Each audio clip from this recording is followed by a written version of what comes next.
Alors, nous voici à la grande étape, l'étape de la demande.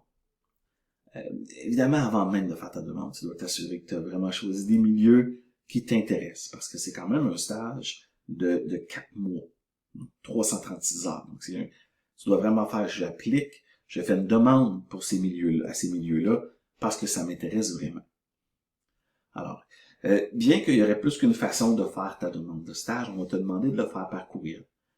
En personne, en ce moment, c'est juste pas possible.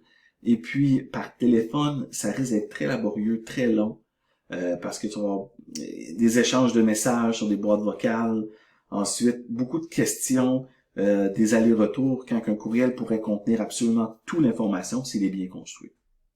Et puis, voici ce que tu dois faire pour t'assurer qu'il est bien construit.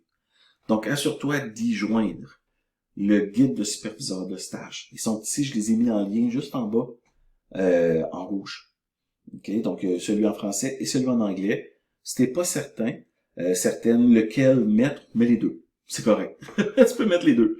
Ensuite, assure-toi de joindre ton curriculum vitae, que je t'ai dit de réviser là, quelques étapes plus haut. Ta lettre de présentation et de motivation, que je t'avais aussi mentionné de réviser plus haut. Et c'est très important de mentionner l'information suivante.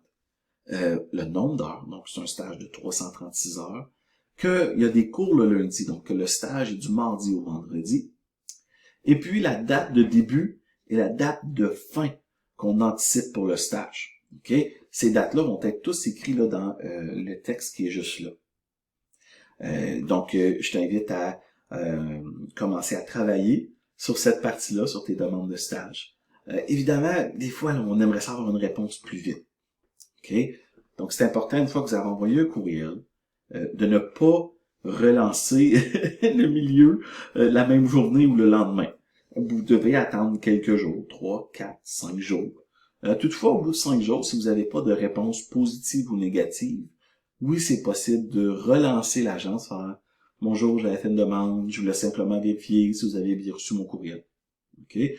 Mais il faut trouver la limite ou le ballon entre s'assurer de faire un suivi pour démontrer que vous avez de l'intérêt, mais aussi ne pas être trop demandant ou être trop rapide dans vos demandes que vous paraissez comme étant quelqu'un qui, mais là, donne-nous le temps de réagir, t'es trop pressé, trop exigeant, donne-nous le temps de réfléchir et de vérifier si c'est possible pour nous de te recevoir. Donc, bonne chance dans ton placement.